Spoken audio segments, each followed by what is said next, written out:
ఒక మెయిల్ అండి, తనకి ఒక 15 days లో మ్యారేజ్ అంట. ఆ మ్యారేజ్ క్యాన్సిల్ అయింది. సో చాలా అర్జెంట్, నాకు మీ వైపు నుంచి డాక్టర్ గారు ఒక సలహా కావాలి అని చెప్పాడని చెప్పేసి ఫస్ట్ ఆ మెయిల్ తీసుకున్నానండి. రాహుల్ అతని పేరు. ఒక 15 రోజుల్లో పెళ్లి ఉందనగా ఒక 4 రోజుల క్రితం అమ్మాయి పెళ్లిని క్యాన్సిల్ చేసిందట. ముహూర్తాలు, మొత్తం అన్ని అందరికి చెప్పుకోవటం, కళ్యాణ మండపం మాట్లాడుకోవటం, మిగతా ఏర్పాట్లు అన్ని చేసేసుకున్నారు. ఒకసారి మాట్లాడదామండి. అతని పేరు రాహుల్. ఎందుకంటే మనం లైఫ్ ఈవెంట్స్ అంటూ ఉంటాం. అవునవును. అలాంటి లైఫ్ ఈవెంట్స్ లో అతి ప్రమాదకరమైనది పెళ్లి డిసైడ్ అయిన తర్వాత క్యాన్సిల్ అవటం. అవునండి, అవునవును. 2 కుటుంబాలని కంప్లీట్ గా.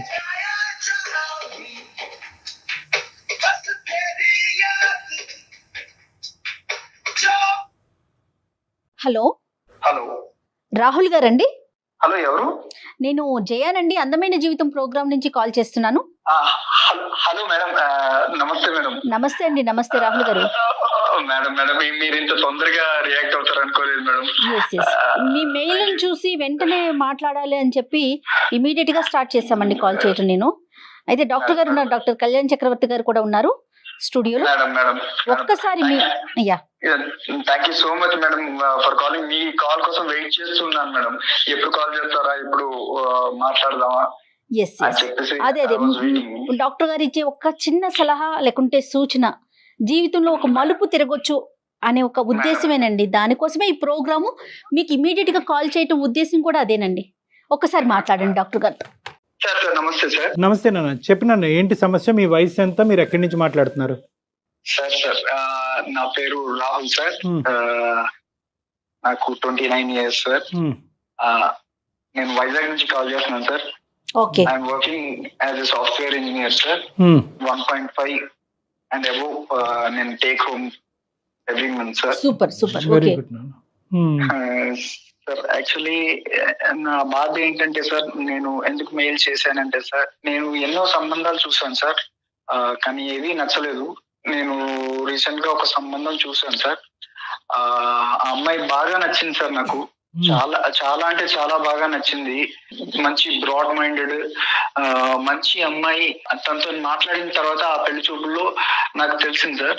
నేను ఆ పెళ్లి చూపులు అయిపోయిన తర్వాత ఒక 7 to 8 times ఫోన్ లో కూడా మాట్లాడాను సార్ అమ్మాయితోని. ఇంకా మా నాన్నతో చెప్పాను, నాన్న నాకు ఎలాంటి కట్నం వద్దు మనకి, నాకు అమ్మాయి చాలా బాగా నచ్చింది, ఈ అమ్మాయినే చేసుకుంటాను నేను అని చెప్పేసి అంటే, ఇంకా మా అమ్మ నాన్న వాళ్ళు చాలా సంతోషంగా ఫీల్ అయ్యారు సార్. ఫీల్ అయ్యి ఓకే అక్కడికి వీడు పెళ్లికైతే ఒప్పుకున్నాడు కదా అని చెప్పేసి వాళ్ళు డిసైడ్ అయ్యి చాలా అరేంజ్మెంట్స్ చేసుకున్నాం సార్. అంటే అన్ని వచ్చిన సంబంధమేనా రాహుల్ ఇది? అవును మేడం. Okay fine. మొత్తం అన్ని అరేంజ్ చేసుకున్నాం మేడం. మ్యారేజ్ చాలా గ్రాండ్ గా చేయాలి, అంగరంగ వైభవంగా చేయాలి అన్న ఇదితోని అరేంజ్ చేసుకున్నాం మేడం. ఓకే అండి. అరేంజ్ చేసుకున్న పెళ్లి కార్డులు కూడా అన్ని కొట్టించేసాం మేడం. కొట్టించేసిన తర్వాత సడన్ గా ఏమైందో, నాకు ఈ మ్యారేజ్ వద్దు అని చెప్పేసి క్యాన్సిల్ చేసేయండి అని చెప్పేసి అన్నదండి. దేనికో అర్థం కాలేదు మేడం. ఎందుకు ఇలాగ అన్నదో అర్థం కాలేదు. ఇంకా వాళ్ళ నాన్నగారిని అడిగాను, అంకుల్ ప్రాబ్లం ఏంటి, అసలు కాజ్ ఏంటి, నా వల్ల ఏమైనా తప్పు జరిగిందా, నేనేమైనా తప్పు చేశానా, నేను తనతోని మాట్లాడిన 7-8 సార్లు కూడా ఫోన్ లో పద్ధతిగానే మాట్లాడాను. దెన్ వై షీ రిజెక్టెడ్ మీ. అమ్మాయితో మాట్లాడారా మీరు? మళ్ళీ ఎందుకు రిజెక్ట్ చేసింది ఏంటని మాట్లాడదామని ట్రై చేస్తుంటే నా కాల్ లిఫ్ట్ చేయట్లేదు మేడం. నా కాల్ కట్ చేస్తుంది. Few questions Rahul. ఒకటి, ఆ అమ్మాయిలో ఏం నచ్చింది రాహుల్ నీకు అంత ఇదిగా? అంటే చూడటానికి అందంగా ఉంటుందా, చదువా, లేదంటే డిసిప్లినా, ఏంటి, ఏం నచ్చింది మీకు? ఏం చూస్తున్నారు మీరు? ఒక అమ్మాయిలో ఏం చూసేవారు పెళ్లికి ముందు? ఆ అమ్మాయి మాట్లాడే విధానం బాగుండాలి. అమ్మాయి నాకు అందంగా తెల్లగా ఇది అన్నది కాదు సార్. ఆ అమ్మాయి ఎంత పద్ధతిగా ఉన్నది అన్నది నాకు కావాలి. దానికోసమని ఆ అమ్మాయి పెళ్లి చూపుల్లో ఎంత పద్ధతిగా ఉందో, ఎంత పద్ధతిగా మాట్లాడిందో, ఆ డిసిప్లిన్ అదంతా చూసి కూడా నాకు చాలా బాగా నచ్చేసింది సార్. ఇప్పుడు మీరు మాకు చేయడానికి కారణం ఏంటి నాన్న? Why did you call us? I humbly request please sir, నాకు ఆ అమ్మాయి ఎలాగైనా కావాలి. మీరు మీరు నా తరపు నుంచి ఆ అమ్మాయికి కాల్ చేసి కాజ్ ఏంటో కనుక్కొని నాకు మళ్ళీ ఆ అమ్మాయి నన్ను ఒప్పుకొని నన్ను పెళ్లి చేసుకునేలా చేస్తారు అన్న ఇంటెన్షన్ తోని నేను మీకు మెయిల్ చేశాను sir. Please help me sir. పెళ్లి కుదిరిన తర్వాత ఇలాగ వెనకడుగు వేయటం ఎంతో బలమైన కారణం ఉంటే తప్ప ఇలా వెనక వేయటం అనేది అబ్సల్యూట్లీ తప్పు నాన్న. అది నెంబర్ 1. ఫస్ట్ మనం కారణం కనుక్కోవాలి. నెంబర్ 2 మోస్ట్ ఇంపార్టెంట్ ఏంటంటే కలుస్తారా లేదా అనేటటువంటిది మా చేతుల్లో ఉండదు. ఓకే, మేము మాట్లాడతాం, కారణం కనుక్కుంటాం, దాన్ని బట్టి ఒక కౌన్సిలింగ్ అనేటటువంటి చేద్దాము. అవుతుందా లేదా అనేటటువంటిది మనం పరిస్థితి బట్టి ఆలోచిద్దాం. ఈ మధ్యలో మీరు ఎప్పుడు కలవలేదండి డైరెక్ట్ గా? అంటే బట్టలు కొనడానికి పెళ్లి పనుల మీద ఎక్కడైనా మధ్యలో కలిసారా రాహుల్ ఒక్కసారైనా? లేదు మేడం, అంటే ఫోన్ లో తప్ప డైరెక్ట్ గా Okay. కలవలేదు మేడం. కలుపుదాం. ఓకే, ఫోన్ నెంబర్ ఉందా నాన్న? ఉంది సార్, ఉంది సార్. ఒకసారి నాకు మెసేజ్ చేయండి, నేను తనతో కాల్ చేస్తాను. ఏమండి, తన నెంబర్ మనం ఎందుకు రివీల్ చేయటం? ఎస్, డాక్టర్ గారు రాహుల్ లైన్ లో ఉన్నారండి. నేను అమ్మాయిని తీసుకుంటాను కాల్లోకి. రాహుల్ మీరు ఏం మాట్లాడకండి, ఒకసారి తనతో మాట్లాడేశాక నేను మిమ్మల్ని లైన్ లోకి తీసుకుంటాను. రైట్? సరే మేడం, సరే మేడం. ఓకే.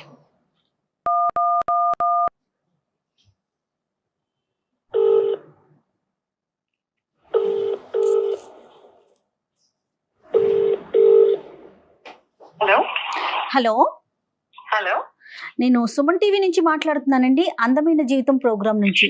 మీతో కొంచెం, నాతో పాటు డాక్టర్ కళ్యాణ్ చక్రవర్తి గారు కూడా ఉన్నారు. ఓకే, ఒక చిన్న విషయం మీద మీతో మాట్లాడదామని కాల్ చేశాను. మీరు పర్మిషన్ ఇస్తే మాట్లాడతామండి. తప్పకుండా అండి. రైట్ డాక్టర్ గారు. అమ్మ నందిని, సారీ అమ్మా, మీరు మాకు మీకు చెప్పకుండా మేము ఇలాగా సర్ప్రైజింగ్గా మీకు కాల్ చేయడానికి ప్రధానమైన కారణం ఒక సెన్సిటివ్ ఇష్యూ గురించి డిస్కస్ చేయడానికి. ఓకే, మాకు రాహుల్ అనే అబ్బాయి ఫోన్ చేశాడమ్మా, మెయిల్ పెట్టాడు, మెయిల్ చేశాడు, మేము కాల్ బ్యాక్ చేశాము. ఈ మధ్యన మీకు మ్యారేజ్ కుదిరిందంట, తర్వాత అనుకున్నటువంటి అనివార్య కారణాల వల్ల మ్యారేజ్ క్యాన్సిల్ చేసుకోవాల్సినటువంటి పరిస్థితి ఏర్పడిందంట. ప్రధానంగా కారణం తెలుసుకోవాలని అనుకుంటున్నాడు. పెద్దలను అడిగినా కూడా కారణం తెలియనటువంటి కారణం. అప్పటి వరకు మాట్లాడినటువంటి అమ్మాయి ఎందుకు ఇలాగా యూటర్న్ తీసుకుంది అనేది తెలుసుకోవాలని అనుకుంటున్నాడు. ఒక్కసారి మనం రాహుల్కి ఫోన్ కలుపుదాం అమ్మా, ఇఫ్ యూ డోంట్ మైండ్. ఒక విషయానికి దానికి తగినట్టుగా దానికి మంచో చెడో ఒక కారణం చెప్తే తెలిసిపోతే అవతల వ్యక్తులు కూడా కొంత కూల్ గా ఉంటారేమో అని అనిపించింది నందిని గారు. ఓకే, మీరేమంటారు చెప్పండి, పూర్తిగా మీదే నిర్ణయం అండి. నేను అతనితో మాట్లాడే ముందు కాసేపు మీతో మాట్లాడచ్చా అండి? డెఫినెట్లీ చెప్పండి. యా, అతను పెళ్లి చూపులకి రావటం, నాతో మాట్లాడటం అంతా జరిగిందండి. ఓకే, బట్ ఈ ప్రాసెస్ లో పెళ్లి చూపులు జరుగుతున్న ఒక ఆడపిల్ల తన ఇంటికి వస్తున్న ఒక అబ్బాయి గురించి ఏ మాత్రం నాలెడ్జ్ ఉండదు. ఒక ఆడపిల్ల ఏం ఆశిస్తుందండి, తన కాబోయే భర్త ఒక మంచివాడు అయి ఉండాలి, ఒక మంచి సంస్కారవంతుడు అయి ఉండాలి. తల్లిదండ్రుల దగ్గర పెరిగిన ఆడపిల్ల కాబోయే భర్త గురించి ఎన్నో ఆశలు పెట్టుకొని ఉండుంటుందండి. అవునవును. ఇప్పుడు దాకా ఉన్నది ఒక ఎత్తు అయితే, పెళ్లి తర్వాత రాబోయే జీవితం గురించి ఏ ఆడపిల్ల అయినా ఎన్ని కలలు కంటుందండి.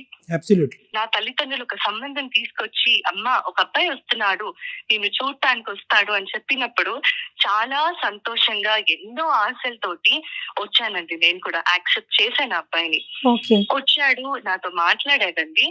ఈ మాట్లాడే కాన్వర్సేషన్ లో నన్ను మన ఇద్దరం పర్సనల్ గా మాట్లాడుకుందాము అన్నాడు. అన్నప్పుడు తప్పకుండా అన్నాను. లేచి పక్కకు వచ్చాము ఇద్దరము. ఆ మాట్లాడుతున్న కాన్వర్సేషన్ లో అతను ఒక మాట అడిగాడండి. ఒక ఆడపిల్లని, అది ఇష్టపడి లేకపోతే ఖచ్చితంగా ఆ అమ్మాయిని పెళ్లి చేసుకోవాలనుకొని వచ్చిన ఒక అబ్బాయి కాబోయే ఒక భార్యని అడగాల్సిన మాటేనా కాదా అన్నది నేను చెప్పిన తర్వాత పెద్దవాళ్ళుగా మీరే ఆలోచించండి. చెప్పండి అమ్మా. నేను చెప్పలేకపోతున్నానండి. అయ్యో,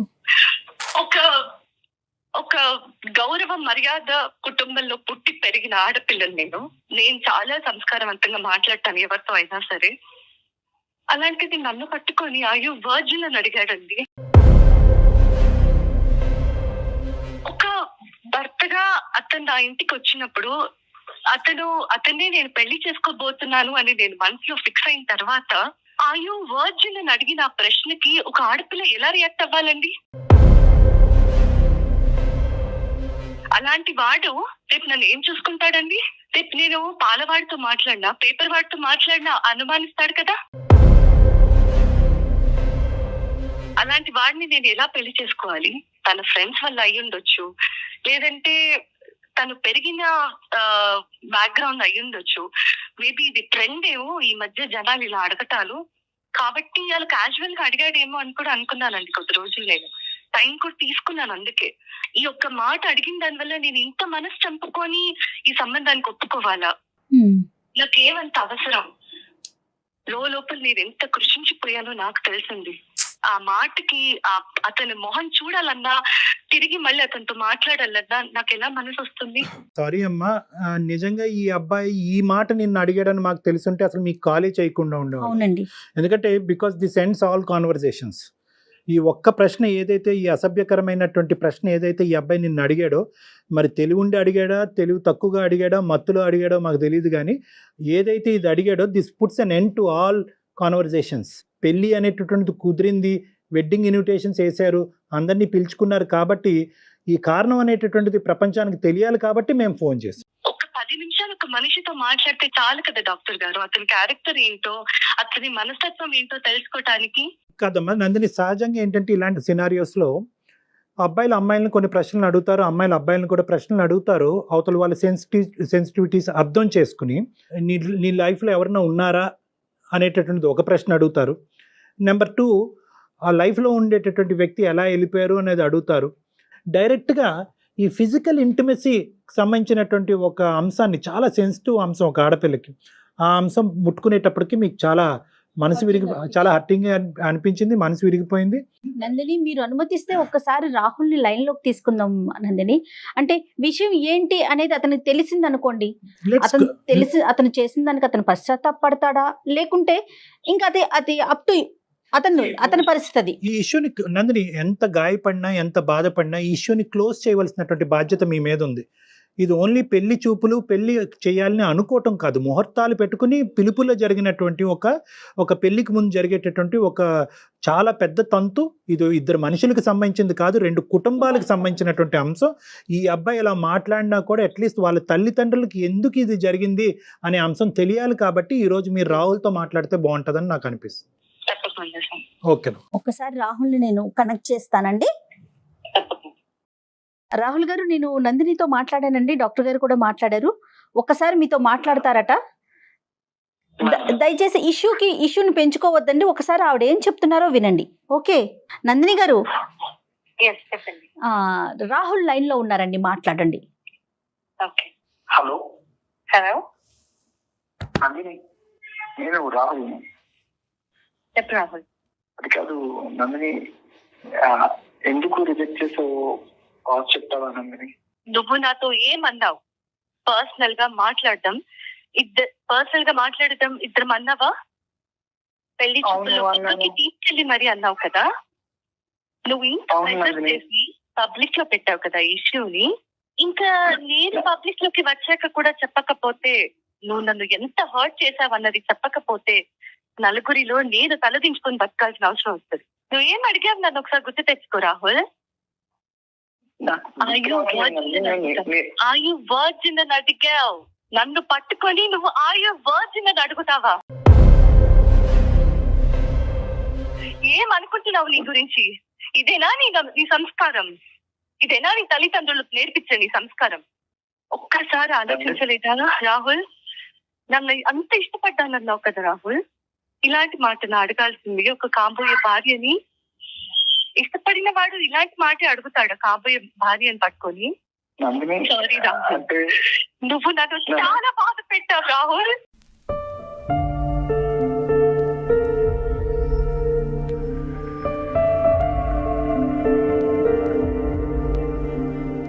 నేను ఎంతో పెయిన్ తీసుకున్నాను రాహుల్. నన్ను నేను ఎప్పటికీ క్షమించుకోలేను. నేను ఈ మాట నీతో నాకు నీతో మాట్లాడటం ఇష్టం లేకపోయినా బయట పెట్టాల్సిన అవసరం వచ్చింది కాబట్టి, ఇక మీదటైనా ఇంకొకరితో మాట్లాడే ముందు కనీసం ఆలోచించి మాట్లాడతావని మాత్రమే చెప్తున్నాను రాహుల్. నందిని నేను నేను కావాలని అడగలేదు నందిని, అదేదో బై మిస్టేక్ గా ఎక్స్ట్రీమ్లీ సారీ నందిని. రాహుల్, ఒక్కటే ఆలోచించుకో, అది ఆడపిల్ల అయినా మగపిల్లాడైనా సరే, ఒక మనిషితో మాట్లాడేటప్పుడు అది ఫ్రెండ్ అవ్వని, భార్య అవ్వని, తల్లి అవ్వని, చెల్లెలు అవ్వని, ఒక ఆడపిల్లతో మాట్లాడే ముందు నోట్లోంచి ఒక్కో పదం బయటకు వచ్చేటప్పుడు 1కి 10 సార్లు ఆలోచించి మాట్లాడాలి రాహుల్. నువ్వు నన్ను ఇష్టపడ్డానంటే నా ఇంటికి నా తల్లిదండ్రులు నీ ఫ్యామిలీ అందరినీ పెళ్లి చూపులకి పిలిచారు. నీ గురించి, నీ పేరెంట్స్ గురించి నాకు చెప్పి ఈ పెళ్లి చూపులు జరుగుతున్నాయి అని నన్ను కూర్చోపెట్టినప్పుడు, ఒక ఆడపిల్లగా నా కాబోయే భర్తను నేను చూసుకుంటున్నానని ఎంతో ఆశతో నేను వచ్చి కూర్చుంటే పక్కకు పిలిచి అయ్యో వర్జిన్ అని అడుగుతావా? నన్ను చెక్ చేస్తావా నువ్వు? నన్ను అనుమానిస్తున్నావా నువ్వు? గ్రేట్ రాహుల్. ఇదే పని, ఇదే ప్రశ్న నేను నిన్ను అడుగున్నా, లేదా నేనే నిన్ను టెస్ట్ చేసుకోమని చెప్పుంటే నువ్వు మొహం ఎక్కడ పెట్టుకునేవాడు రాహుల్? నేను నీ స్థానంలో ఉండి ఇదే ప్రశ్న నా నోట్లోంచి నిన్ను అడుగుంటే నువ్వు నన్ను క్షమిస్తావా? అదొకటే గుర్తుపెట్టుకో రాహుల్, నువ్వు అడిగింది తప్పు. ఇంకెప్పుడు నాతో మాట్లాడాలని కానీ నన్ను కలవాలని కానీ ప్రయత్నించకు నందిని. ప్లీజ్ నందిని, నువ్వు అలాగనకు. నువ్వు అంటే చాలా ఇష్టం నందిని. చాలా ఇష్టం అయితేనే ఇలాంటి ప్రశ్న అడుగుతావా రాహుల్? నందిని, బై మిస్టేక్ ఏదో అలా జరిగిపోయింది నందిని, అలాగ అడిగేసాను. కానీ నాకు నువ్వంటే చాలా ఇష్టం నందిని. నువ్వు నేను పెళ్లి చేసుకుంటే నిన్నే చేసుకుంటాను నందిని. Please Nandini, sorry Nandini. రాహుల్, నీది చాలా గొప్ప సంస్కారం. ఇలాంటి సంస్కారహీనులు నాకు అనవసరం రాహుల్. నేను ఆల్రెడీ నిర్ణయం తీసుకున్నాను రాహుల్. కాబట్టి దయచేసి ఇంకోసారి ఈ టాపిక్ ఇంకా నా దగ్గరికి తీసుకురావద్దు. పెద్దవాళ్ళగా వాళ్ళు ఏం చేయాలో చేస్తారు. ఓకే? ప్లీజ్ నందిని, నన్ను అర్థం చేసుకో నందిని. రాహుల్, ప్లీజ్ రాహుల్. నువ్వు అంటే చాలా ఇష్టం నందిని. నేను చేసుకుంటే నేనే చేసుకుంటాను నందిని. ప్లీజ్ నందిని.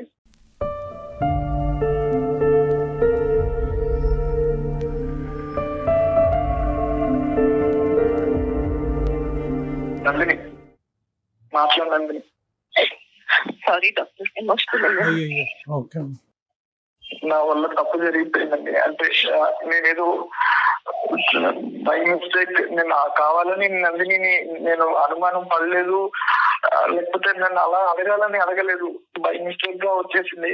కానీ నేను చేసిన తప్పే డాక్టర్ గారు. కానీ పెళ్ళంటే చేసుకుంటే నేనే చేసుకుంటాను డాక్టర్ గారు.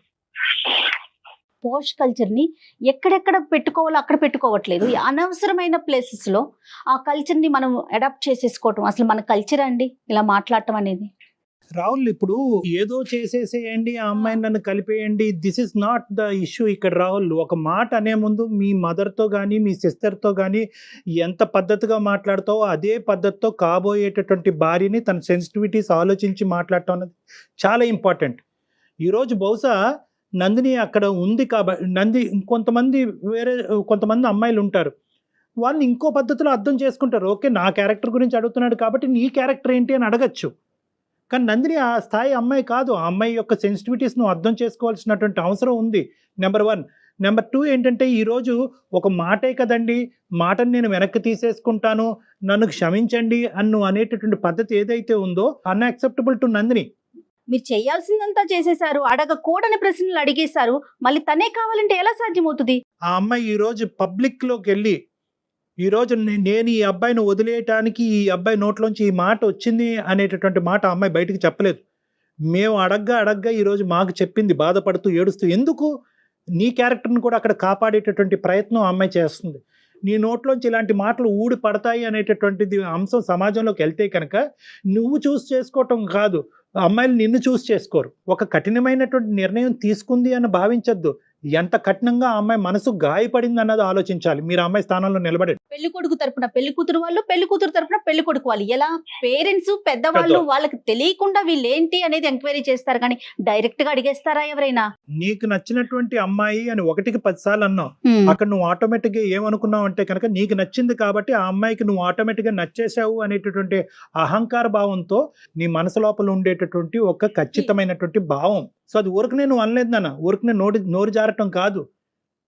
నీకేంటంటే ఇంత చక్కటి అమ్మాయి, ఇంత అందమైనటువంటి అమ్మాయి బహుశా నాకు కాకుండా వేరే వాళ్ళతో ఏమన్నా ఒక స్నేహపూరితంగా ఉందా అనేటటువంటి ఒక ఆలోచన నేను లోపల పిండేయటం వల్ల పెళ్లికి ముందు ఈ టోన్తో వచ్చింది, పెళ్లి తర్వాత ఏ టోన్తో ఏ యాక్షన్తో వస్తుంది అనేటటువంటి ఆలోచనతో ఆ అమ్మాయి ముందు జాగ్రత్త చర్యగా బయటపడింది.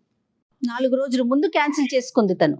ఒక పెళ్లి కుదిరిన తర్వాత ఈ సంఘటన జరిగింది అన్నది ఒక్కటే ఒక ప్రధానమైనటువంటి బాధ. రెండోది ఏంటంటే ఇక్కడ కేవలం మాట అన్న నువ్వు ఒక్కడవే కాదు, నీ కుటుంబ సభ్యులందరూ కూడా సమాధానం చెప్పుకుని బాధపడేటటువంటి పరిస్థితి వస్తుంది.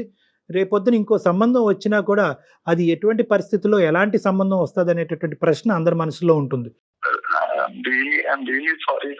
మాకు సారీ ఎందుకు నాన్న, నీ జీవితానికి నువ్వు సారీ చెప్పుకోవాలి, నీ జీవితానికి నువ్వు చేసుకున్న పనికి నువ్వు సారీ చెప్పుకోవాలి. Anyway whatever it is, you have learned a lesson. ఒక అమ్మాయి యొక్క సున్నితమైన మనస్తత్వం గురించి నేర్చుకున్నావు. Move on and try to see another girl. మళ్ళీ ఇంకో అమ్మాయిని చూడండి, పెళ్లి చూపులు కానివ్వండి, మీరు మంచి పొజిషన్లో ఉన్నారు, మీ మనసు కూడా మంచిదే అని నాకు అనిపిస్తుంది. You go head and try to see for better alliances నాన్న. అండ్ వన్ మోర్ థింగ్ ఏంటంటే ప్రతి అమ్మాయికి కూడా మనసు ఉంటుందండి, మాట్లాడేటప్పుడు చాలా జాగ్రత్తగా మాట్లాడండి.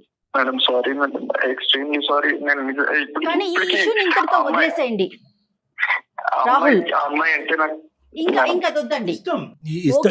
ఇష్టపడ్డారు, అభిమానించారు, భార్య కింద చేసుకోవాలి అని అనుకున్నారు. ఒక పొరపాటు పనుల వల్ల ఆ ఇష్టం కాస్త ఇప్పుడు దూరం అయింది, అంతే. ఇంక అక్కడితో వదిలేసేయండి. ఇంకా నాకు ఇష్టం, ఇందాక అమ్మాయి ఒక వార్నింగ్ ఇచ్చింది మీకు, ఇంక ఇక్కడితో వదిలేసాయి. నాకు కమ్యూనికేట్ చేయటం కానీ, సంప్రదించటం కానీ, నెగోషియేట్ చేయటం కానీ చెయ్యొద్దు. ఆ మాటకి నా మనసు గాయపడింది, దీన్ని ఇక్కడితో వదిలేసాయి అని చెప్పింది కాబట్టి అట్లీస్ట్ ఈ మాట కన్నా ఆ అమ్మాయి రెస్పెక్ట్ ఇవ్వండి. Sir I'm seriously apologise sir. Okay ఈ ఇష్యూ ఇంతటితో వదిలేసేయండి Rahul. Okay, console yourself Rahul, console yourself. మిమ్మల్ని మీరు కంట్రోల్ చేసుకోండి, మూవ్ ఫార్వర్డ్ ఇన్ లైఫ్. ఇలాంటి సంఘటనలు జరుగుతూనే ఉంటాయి జీవితంలో. మళ్ళీ బెటర్ అవకాశాలు, బెటర్ ఆపర్చునిటీస్ రావాలి అని కోరుకోవాలి. వచ్చినప్పుడు మాత్రం కొద్ది జాగ్రత్తగా వ్యవహరించాలన్నది మాత్రం గుర్తుపెట్టుకోండి. రైట్ రాహుల్. నందిని ఉన్నారా మీరు లైన్ లో? తను కట్ చేసేసింది, తనకి ఇంకా మాట్లాడటం ప్రొలాంగ్ చేయడం నచ్చట్లేదు. రూల్ అవుట్ అయిపోయింది. ఆ విషయం మన అమ్మాయిని కూడా రిక్వెస్ట్ చేయకూడదు, కన్విన్స్ చేయాలని ట్రై చేయకూడదు. అది మన ఇది కాదు. ఎందుకంటే ఇంకోటి ఏదో జరిగి హర్ట్ అవుతే అది వేరే విషయం. ఏదో కట్న కానుకలో పెళ్లి చేసేటటువంటి విధానాలు, పద్ధతుల గురించి అంటే అది వేరే విషయం. నీ క్యారెక్టర్ లో ప్యూరిటీ ఉందా అని ఒక అడిగేటప్పటికి ఇంకా దానికి మించినటువంటిది అస్సలు లేదండి. మంచి నిర్ణయం తీసుకుందనే అనుకోవాలేమో నిజం చెప్పాలి అంటే. రైట్, ఇతను కూడా ఆలోచనలో పడినట్లుగా అనిపిస్తుంది. రైట్ అండి, థ్యాంక్ యూ అండి, నమస్తే.